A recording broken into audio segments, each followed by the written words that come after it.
लक्ष इकडे आहे असं समजून मी कविता सादर करतोय. कवितेचं नाव आहे वड म्हणला बाई तुला दोन्ही हात जोडले. काही नाही, साधी कल्पना आहे.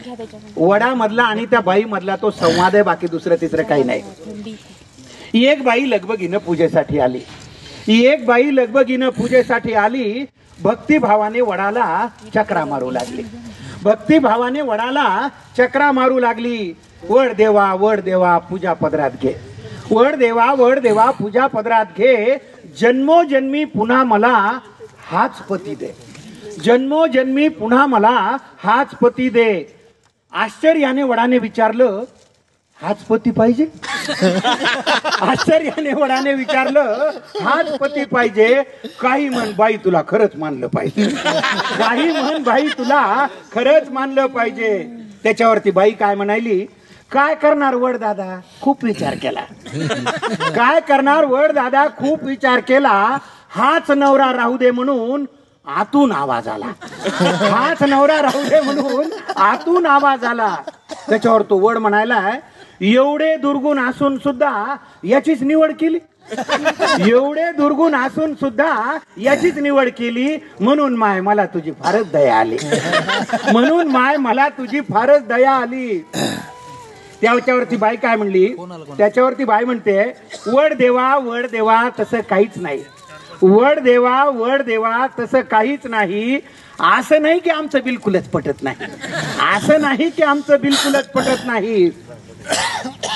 दुसरा नवरा मागायचा मीही विचार केला. त्या बिचारीनं प्रामाणिकपणे सांगितलं. दुसरा नवरा मागायचा मीही विचार केला, पण कल्पनेनंच माझा जीव कासावीस झाला. पण कल्पनेनंच माझा जीव कासावीस झाला. जास्तच बिलिंदर निघाल्यावर मग काय करायचं?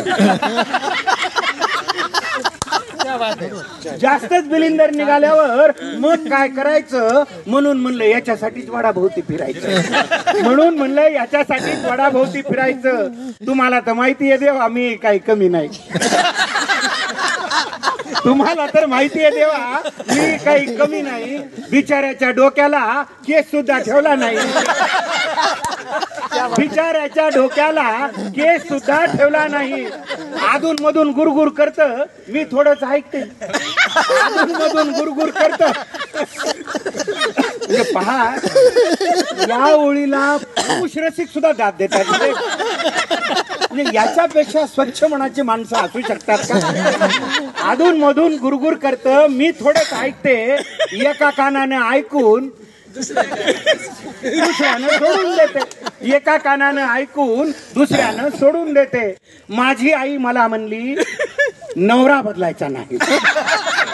पहा, म्हणजे तो आतून आलेला आवाज कुठून आलेला होता. आजकाल हा आवाज फार झाला. माझी आई मला म्हणली, नवरा बदलायचा नाही. एवढा बावळट माणूस तुला कुठेच मिळायचा. माझी आई मला म्हणली, एवढा बदलायचा नाही, नवरा बदलायचा नाही. एवढा बावळट माणूस तुला कुठंच मिळायचा नाही. तुम्हीच सांगा वड देवा, आईचं मन मोडू का? तुम्हीच सांगा वड देवा, आईचं मन मोडू का? नशिबाने मिळालेलं चांगलं माणूस सोडू का? नशिबाने मिळालेलं चांगलं माणूस सोडू का? वयोवृद्ध झाडाने पण गडगडाटी हास्य केले. वयोवृद्ध झाडाने पण गडगडाटी हास्य केले. वड म्हणला बाई तुला दोन्ही हात जोडले. वड म्हणला बाई तुला दोन्ही हात जोडले. शेवटच्या 4 ओळीकडे आपण विशेष लक्ष द्यावं आणि त्याला आशीर्वाद द्यावे. त्या 4 ओळीला कविता लिहिली कशासाठी?